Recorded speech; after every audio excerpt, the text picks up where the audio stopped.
স্বাগত জানাচ্ছি স্টার নিউজে। আমি তানভীর চৌধুরী। এই মুহূর্তে সরাসরি যুক্ত হচ্ছি ফেনীর ফুলগাজী থেকে। যেমনটা আপনারা জানেন, আজ সন্ধ্যার পর বিএনপির ভারপ্রাপ্ত মহাসচিব মির্জা ফখরুল ইসলাম আলমগীর এক প্রেস কনফারেন্সের মাধ্যমে সারা দেশে 237 জন প্রার্থীর নাম ঘোষণা করেছেন। ফেনী 1 থেকে 3 বারের প্রধানমন্ত্রী বেগম খালেদা জিয়ার নাম ঘোষিত হয়েছে।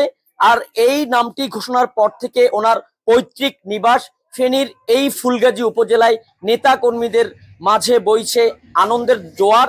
একটু আগে আমরা দেখেছি এখানে ফেনীর ফুলগাজী উপজেলার আনন্দপুর ইউনিয়নের কালীরহাট বাজারে বিএনপির একটি বিশাল মিছিল হয়েছে। বিএনপির সিনিয়র যুগ্ম আহ্বায়ক গোলাম রসুল মজুমদার গোলাপের নেতৃত্বে এখানে নেতা কর্মীরা জড়ো হয়েছেন এবং আমরা দেখেছি ঘোষণাটি আসার পর থেকে ফেনীর এক আসন জুড়ে বইছে নেতা কর্মীদের আনন্দের জোয়ার। এখানেই দেখতে পাচ্ছেন আপনারা, নেতা কর্মীরা বিভিন্ন দিক থেকে একত্রিত হয়েছে। আমরা কথা বলবো বিএনপির সিনিয়র যুগ্ম আহ্বায়ক ফুলগাজী উপজেলার গোলাম রসুল মজুমদার গোলাপের সাথে। আসলে কেমন অনুভূতি হচ্ছে ওনাদের বেগম খালেদা জিয়ার নাম ঘোষণার পর থেকে?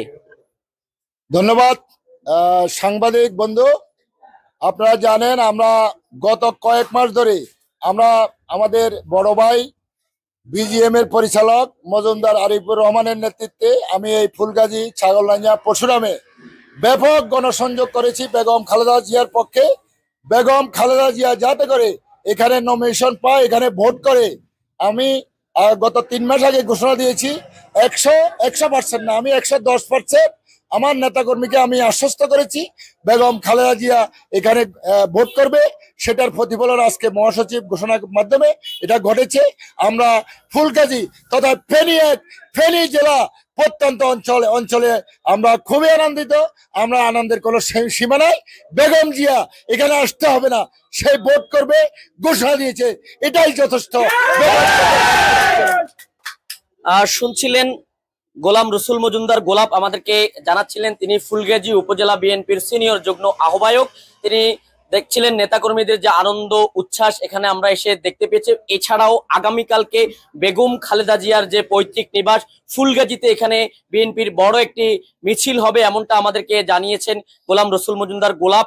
এছাড়াও আমরা দেখেছি এখানে যে গ্রামগঞ্জেও খুশির জোয়ার বইছে নেতাকর্মীদের মাঝে।